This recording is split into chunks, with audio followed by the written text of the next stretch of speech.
20세기 초 영국의 최대 교회라고 할 수 있는 웨스트민스터 교회가 있습니다. 웨스트민스터 사원이나 그 국회의사당은 우리가 알 수 있지만 그 옆에 웨스트민스터 교회가 있습니다. 그 교회를 담임했던 캠벨 모간이라고 하는 그 목사님이 사도행전 강의라고 하는 책에서 사도행전을 한 문장으로 이렇게 길게 설명한 문장을 보았습니다. 한번 보여주시죠. 사도행전이 28장까지 있거든요. 28장을 전체를 요약해서 이렇게 정의를 합니다. 사도행전은 골고다에서 곧 꺼질 듯이 위협받았지만 부활의 아침에 능력으로 일어나 오순절 성령 강림이겠죠. 오순절에 압도적인 승리를 거둔 복음이 어떤 원리와 원칙들로 어떻게 전파되어 나아갔는가를 보여준다. 여러분, 골고다 언덕에서 우리 예수님이 십자가에서 죽음을 당합니다. 그래서 이 땅에 하나님의 통치가 다 사라지는 것으로, 주님이 죽음으로 인하여 이 땅의 통치가 끝나는 것으로 생각되었고, 사단의 권세가 득이하는 것처럼 보였습니다. 사단의 권세가 득세하는 것처럼 보였습니다.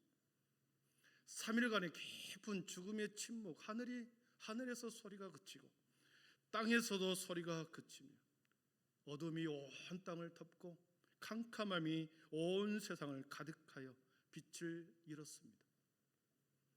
빛으로 생명을 오신 주님의 사역이 가장 큰 위기를 맞이하는 것처럼 꺼질 듯이 위협을 받았습니다. 그러나 어떻습니까? 무덤에 머물던 우리 주님께서 3일 만에 무덤 문을 열고 살아나셨습니다. 부활의 아침에 능력으로 일어났습니다. 어둠을 뚫고 다시 세상의 빛으로 나오셨습니다. 하늘의 깊은 울림과 땅의 진동함이 온 세상을 깨웠습니다. 이 부활의 현장을 마태복음의 저자 마태는 마태복음 27장 51절에서 이하에서 이렇게 기록합니다. 성소 위장이 위로부터 아래까지 찢어져 둘이 되고 땅이 진동하며 바위가 터지고 무덤들이 열리며 자던 성도의 몸이 많이 일어나되 예수의 부활 후에 그들이 무덤에서 나와서 거룩한 성에 들어가 많은 사람에게 보이니라 그랬습니다. 죽음의 문이 열리고 그리고 하늘의 소리, 땅이 진동하고 바위가 터지고 무덤들이 열리면서 많은 사람들이 일어났다 그랬습니다. 부활의 능력은 잠자는 영혼을 깨우쳤고 세상을 흔들어 깨웠고 어둠 가운데 다시 빛이 비추기 시작했습니다. 부활의 영광은 장차 이 세상의 모든 사람들의 영광보다 더 큰 영광으로 부활의 영광이 나타났습니다. 부활하신 주님이 40일 동안 이 땅에 사시죠. 그리고 제자들이 보는 앞에서, 수많은 무리들이 보는 앞에서 감람산에서 하늘로 승천하십니다. 갈릴리 사람들아 어찌하여 서서 하늘을 쳐다보느냐, 너희 가운데서 하늘로 올려지신 이 예수는 하늘로 가심을 본 그대로 오시리라, 이렇게 말씀하시면서 하늘로 승천하여 올라가셨습니다. 주님이 처소를 예배하러 간 거죠. 요한복음에 보니까 내가 처소를 예배하러 간다.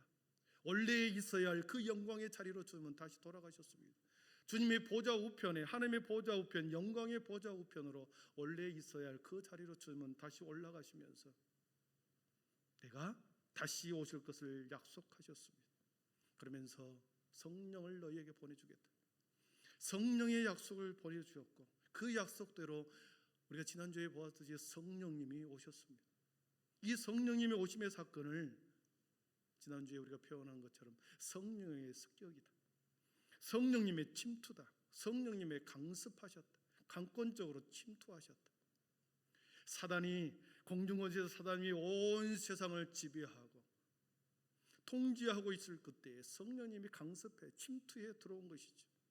세상의 어둠에 가득한 그곳에, 사단이 득세하는 그곳에, 악한 영들이 진을 치고 견고한 진을 치고 있는 그곳에 성령님이 침투해 오셨습니다. 강습해 오셨습니다. 강권적으로 습격해 오셨습니다. 그래서 사단의 권세를 압도하고 예루살렘이 크게 소동하였다 그랬습니다. 성령님이 오시니 사단들은 소동하고 크게 소동하여 언어가 나누어졌으나 언어가 다시 하나가 되었고 배움에 일천했던 사도들은 유식해졌고 그리고 담대하게 복음을 전하기 시작합니다. 베드로 사도가 사도행전 2장에 보니까 요엘 선지자의 말을 인용하면서 설교를 합니다. 유대인들과 예루살렘에 사는 모든 사람들아 내야 내 말에 귀를 기울이라 그러면서 설교하기 시작합니다. 요엘 선지자의 말씀을 인용하면서 하나님이 말씀하시기를 말세에 내가 내 영을 모든 육체에 부어주리니 너희의 자녀들은 예언할 것이요 너희의 젊은이들은 환상을 보고 너희 늙은이들은 꿈을 꾸리라. 그때 내가 내 영을 내 남종과 여종들에게 부어주리니 그들이 예언할 것이요 또 내가 위로 하늘에서는 기사를 아래로 땅에서는 징조를 베풀리니 곧 피와 물과 불과 연기로다. 주의 크고 영화로운 날이 이르기 전에 해가 변하여 어두워지고 달이 변하여 피가 되리라. 누구든지 주의 이름을 부르는 자는 구원을 받으리라. 베드로 사도가 무식했던 베드로 사도가 유식해져서 이 요엘 선지자의 말씀을 인용하면서 사도들에게 백성들에게 설교합니다. 사도들의 입술과 선포에 권위를 주었고 그리고 그 말씀에 순복한 수많은 사람들이 죽게 돌아오기 시작합니다. 복음의 확산, 이 성령의 능력으로 복음의 확산은 들불처럼 연하게 퍼져나가기 시작합니다. 마른 풀이 불에 타는 것처럼 이 복음이 불길처럼 퍼져나갑니다. 그래서 2장 41절 보니까 그 말을 받은 사람들은 세례를 받으며 이날에 신도의 수가 3,000이나 더하더라. 말씀을 들은 사람 중에 믿는 자가 많으니 남자의 수가 약 5,000이나 되었더라. 여러분, 하루 한 번의 설교를 통해서 수많은 사람들이 거꾸로 지고 세례를 받기 시작합니다. 초대교회는 세워진 지 얼마 되지 않았습니다. 아주 연약한 교회입니다. 신생교회임에도 불구하고 엄청난 부흥과 성령의 열기, 성령의 뜨거움이 교회 안에 가득하여 날마다 마음을 같이하여 모이기에 힘썼고 집에서 떡을 떼며 기쁨과 순전한 마음으로 음식을 먹었고 그리고 2장 47절에 보니까 하나님을 찬미하며 또 온 백성의 칭송을 받으니 주께서 구원받는 사람을 날마다 더하게 하시니라. 할렐루야. 구원받는 사람들을 날마다 더하게 하셨다. 팽창이 일어난 거죠. 확산이 일어난 것입니다. 온 세상을 성령의 능력으로 압도하기 시작합니다. 사랑하는 성도 여러분, 여러분의 인생에 성령이 압도하기를 축복합니다. 여러분의 마음속에 견고한 진들이 성령의 압도를 통하여 여러분을 묶고 있는 질병, 가난 그리고 부정적인 모든 생각이 풀어지기를 축복합니다. 성령의 불길을 사단들이 가만두겠습니까? 요원한 불길을 성령의 능력을 사단들이 가만 보고만 있겠습니까? 어제 지난주에 보았듯이 내부적으로 외부적으로 공격해 오기 시작합니다. 성령의 불길을 끄기 위해서 복음의 능력을 복음의 확산을 막기 위해서 성도들의 전도의 열정을 꺾기 위해서 내부적인 사건이 일어나죠. 아나니아와 삽비라 부부가 한날에 죽임을 당합니다. 하나님께 바치기로 한 약속의 땅을 팔아 얼마를 감춰두고 헌금을 하죠. 두 부부가 서로 모의하여 공모하여 얼마를 감추고 하나님 앞에 바쳤다 그랬습니다. 베드로 사도는 그 남편 아나니아에게 이렇게 질책하죠. 5장 3절입니다. 베드로가 이르되 아나니아야 어찌하여 사탄이 마음에 가득하여 내가 성령을 속이고 땅값 얼마를 감추었느냐. 어찌하여 이 일을 내 마음에 두었느냐. 사람에게 거짓말한 것이 아니요 하나님께로다. 아나니아 남편을 책망합니다. 사단이 내 마음에 가득해서 성령을 속이고 사람에게 거짓말한 것이 아니라 하나님을 속였다. 그리고 그의 아내에게 말합니다. 삽비라에게 이렇게 베드로 사도는 질타하죠. 베드로가 이르되 너희가 어찌하여 함께 꾀하여 주의 영을 시험하려 하느냐. 남편을 질타하고 아내를 질타하면서 동시에 한날에 일벌백계함으로 두 사람이 죽임을 당하죠. 교회의 거짓, 성령을 해방, 거짓이 교회 안에 들어오지 못하도록 초대교회의 원형의 교회가 순수성을 보존하기 위하여 거짓이 들어오지 못하도록 두 사람을 일벌백계했다고 그랬습니다. 그리고 예부적으로는 종교 기득권자들과 사두개인들이 사도들을 잡아다가 옥에 가두기 시작합니다. 단단히 잠그고 보초까지 지키게 하면서 사도들을 감옥에 가둬버립니다. 그러나 그날 밤에 주의 사자가 나타나서 문을 열어 복음을 전하라고 하지 않습니까? 초대교회 안에 경건한 두려움이 가득하기 시작했습니다. 그래서 5장 11절에 보니까 온 교회와 이 일을 듣는 사람들이 다 크게 두려워하니라 그랬습니다. 사랑하는 성도 여러분, 교회는 단순한 사람들의 모임이 아니라 성령님이 주관한 모임입니다. 성령님이 주관하는 것이 교회입니다. 성령님의 권능이 역사하는 것이고 성전에 들어오는 순간부터 우리는 두려움과 경외감 속으로 교회와 예배드리고 교제하고 봉사하고 섬겨야 합니다. 교회 안에 곳곳에서 이루어지는 모든 모임, 모든 예배, 교제, 그리고 섬김, 그것은 성령님을 모시고 성부 하나님을 경배하는 것입니다. 그랬을 때 두려움을 가지고 경외함을 가지고 여러분 섬기고 예배할 수 있기를 축원합니다.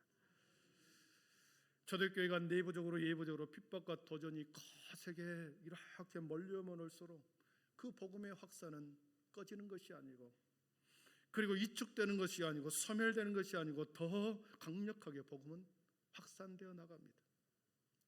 5장 42절 같이 읽어봅니다. 같이 읽습니다. 그들이 날마다 성전에 전도하기를 그치지 아니하니라. 아멘. 이 말씀이 5장 42절 오늘 본문 1절에 6장 1절과 연결됩니다. 그때의 제자가 더 많아졌는데, 여러분, 제자가 더 많아졌다. 초대교회는 매우 짧은 시간 안에 폭발적인 부흥이 일어났습니다. 성장이 일어났죠. 그때의 제자들의 숫자가 많아졌다. 여러분, 구성원들이 다양해졌다는 것을 알 수 있습니다. 교회 안에 들어오는 수많은 사람들이 구성원들이 다양해졌다. 성서학자들은 이 초대교회의 성도들이 한 1만 명 되었을 것이다 이렇게 추정합니다. 교회 안에 많은 구성원들이 새롭게 들어오면서 다양해졌습니다.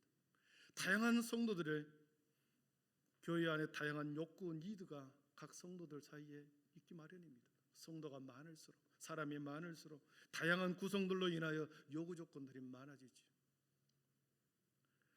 그 요구 조건을 이 12사도들이 그들에게 섬김을 하고 가르치고 구제하고 전도하면서 이 12사도들이 다 그 일을 감당하기에 할 수가 없었던 거죠. 그래서 오늘 본문에 보면 거룩한 분장이 일어납니다. 분업이 일어났다는 거죠. 오늘 말씀해 보니까 히브리파 유대인, 헬라파 유대인과 히브리파 사람들이 서로 구제하는 것으로 다투기 원망하다 그랬습니다. 여러분, 헬라파 유대인은 헬라어를 사용하면서 지중해 연안에 흩어져 사는 유대인들을 말합니다. 멀리 떨어져 있는 사람들. 히브리파 사람들은 예루살렘 성전 근처에서 생활하는 사람, 아람어를 사용하고 히브리어를 사용하는 사람들, 같은 형제 야곱의 후손이지만 흩어져서 지중해 연안에 흩어져 사는 헬라파 사람들, 그리고 성전 주위에 사는 히브리파 사람들. 그러니까 헬라파 사람들은 외지 사람이요, 히브리파 사람들은 본토 출신의 사람들이죠. 그래서 초대교회의 기득권을 가지고 있는 사람은 히브리파 사람들이죠. 그래서 교회 성전에 밀접하게 관계를 맺고 살았기 때문에 늘 교회의 도움을 받고 섬김과 구제의 혜택을 많이 받았습니다. 그로 인하여 헬라파 사람들은 소외되고 그로 인하여 갈등이 일어난 것을 보게 됩니다.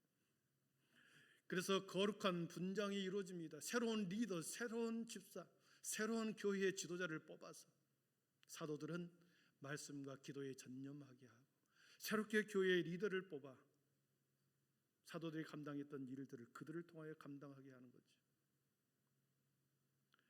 여러분, 교회의 갈등은 언제나 소외된 사람들 사이에서 갈등이 일어납니다. 불평과 불만이 일어납니다. 이 불평과 불만은 사단의 시험과 공격을 교회에 불러 들어오는 신호등입니다.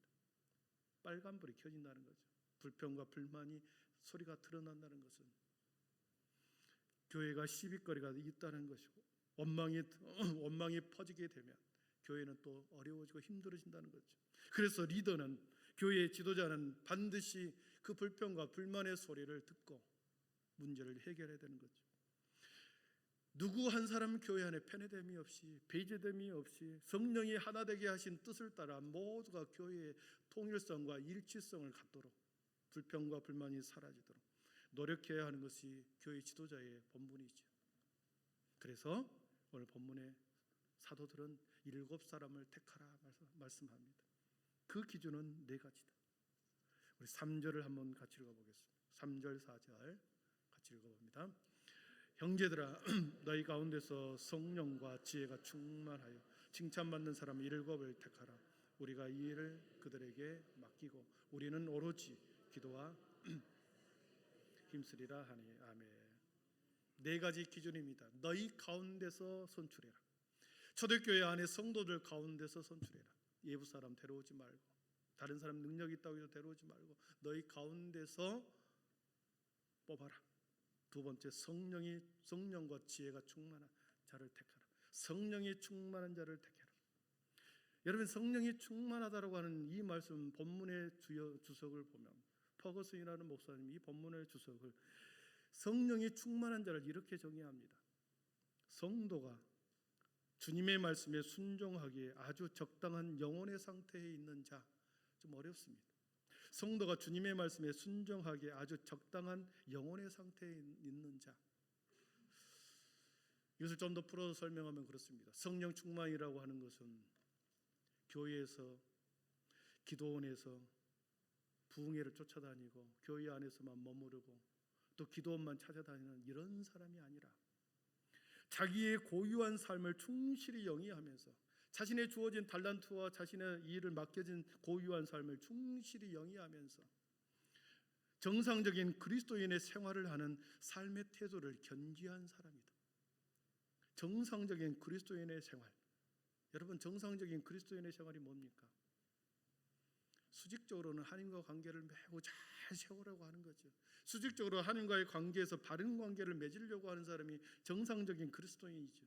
그리고 수평적으로는 이웃과의 관계에서 그리스도인의 착함과 의로움과 성실함을 나타내는 자들이 정상적인 그리스도인이죠.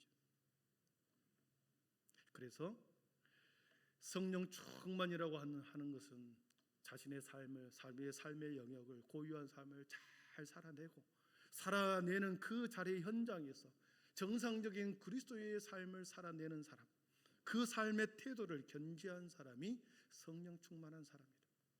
기도원만 쫓아다니고 교회 안에서 기퉁에서 지분 돌보지도 않고 이것이 아니라 은사를 쫓아다니는 그런 사람이 성령 충만한 사람이 아니라 자신의 주어진 삶의 영역을 잘 가꾸고 거기에서 정상적인 그리스도의 삶을 살아내는 사람, 이것이 성령이 충만한 자라는 거죠. 그런 사람을 뽑아라. 그리고 3번째는 지혜가 충만한 자를 택하라 말합니다. 지혜가 충만하다고 하는 말은 선과 악을 분별할 줄 아는 사람이다. 공과 사를 분별하고 선과 악을 분별할 수 있는 분별력을 가지는 사람이다. 합리적인 결론에 도달할 수 있는 분별력을 가지는 사람이다. 이것을 거룩한 상식을 가진 사람이다. 상식을 가진 사람. 공과 사를 구별하고 선과 악을 분별하고 상식에 부합하는 합리적 사고로 분별력을 가지고 판단하는 사람, 이 사람을 지혜가 충만한 자라고 표현합니다. 이런 사람을 뽑아라. 그리고 마지막으로 칭찬받는 사람을 택하라 그랬습니다. 칭찬받는 사람, 평판이 좋은 사람, 증명된 사람, 타의 모범이 되는 사람을 7집사로 택해라. 이 기준이 4가지였습니다. 여러분, 우리는 시쳇말로 집에서 센 바가지 밖에서도 샌다라고 하는 거죠. 집에서 그렇게 행동하면 밖에서도 그렇게 행동한다는 거죠. 우리가 사람을 어디에서 만납니까? 가정에서 만납니까? 밖에서 만납니까? 밖에서 만나죠. 밖에서 여러 사람을 만납니다. 성도도 만나고 안 믿는 사람도 하고 믿는 사람도 만나고 바깥에서 사람을 많이 만나죠. 많이 만나면서 그 사람들 중에서 그 사람이 행동하는 모습을 보고 밖에서 이렇게 행동하면 집에서도 그렇게 행동하겠네. 밖에서 저렇게 행동하니 교회 안에서 저렇게 행동하겠네. 판단이 되는 거죠. 그래서 밖에서 칭찬을 받는 사람은 교회에서 칭찬을 받게 되어 있고 밖에서 사람들에게 소리가 들리는 사람은 반드시 교회 안에서 그런 행동을 한다는 거죠. 그러나 칭찬받는 사람을 택해라. 밖에서 다른 사람들에게 인정받고 평판이 좋고 증명된 사람, 이런 사람을 교회에서 리더로 세워라. 사랑하는 성도 여러분, 저와 여러분들이 이 네 가지 기준 속에 들어서 하나님 앞에 귀하게 쓰임받기를 축복합니다.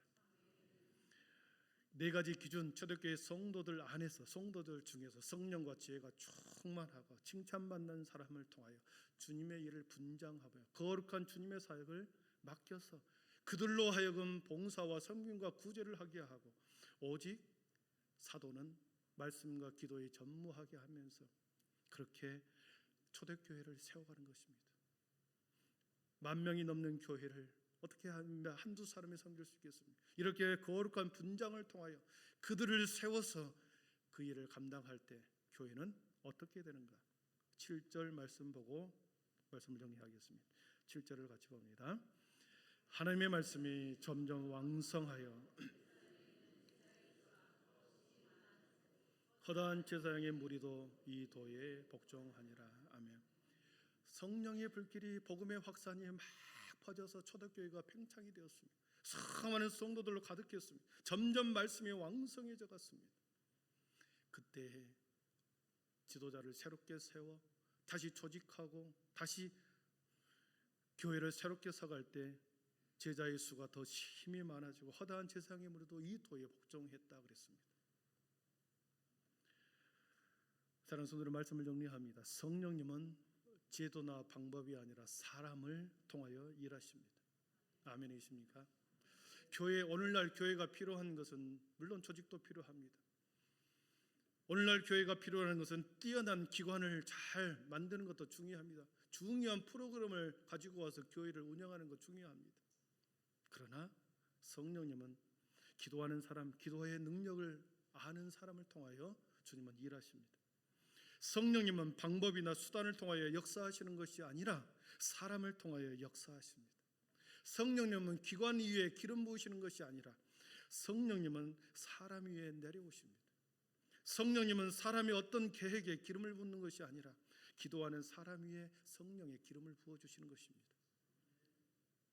교회가 성장하고 부흥하고 다양한 성도들이 모였을 때 조직이 만들어지지만, 기관이 세워지지만 그 역할을 잘 분담하고 역할을 수행할 수 있는 사람은 사람이라는 거지.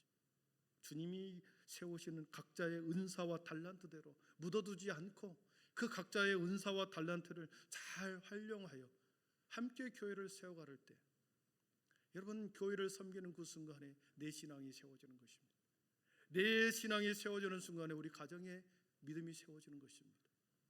반대로 내 개인적으로 신앙이 좋으면 가정이 세워지고, 가정이 잘 세워지면 교회가 세워지기도 합니다. 그런가 하면 교회가 세워지는 일에 있어서 내가 달란트와 은사를 잘 활용하여 봉사와 섬김을 할 때 나의 믿음이 바로 서고, 내 믿음이 바로 설 때 우리 가정이 바로 세워지는 거지. 방법론과 어떤 제도보다도 하나님께서는, 성령님은 사람에게 초점을 맞추고 있습니다. 기도의 사람, 성령과 지혜가 충만한 사람, 거룩한 상식이 통하는 사람, 복음은 더 효과적으로 잘 전달되고 부흥은 지금도 그 복음은 확산되게 될 줄 믿습니다. 새로운 40년의 역사를, 45년의 역사를 새롭게 써갈 때 교육자는 성도는 교육자를 신뢰하고 각자 주신 직분과 달란트를 묻어두지 않고 잘 섬기고 봉사할 때, 주님의 교회에서 그 사역을 잘 감당할 때 우리 개인의 신앙도 가정도 교회도 바로 서게 될 줄 믿습니다. 기도하겠습니다.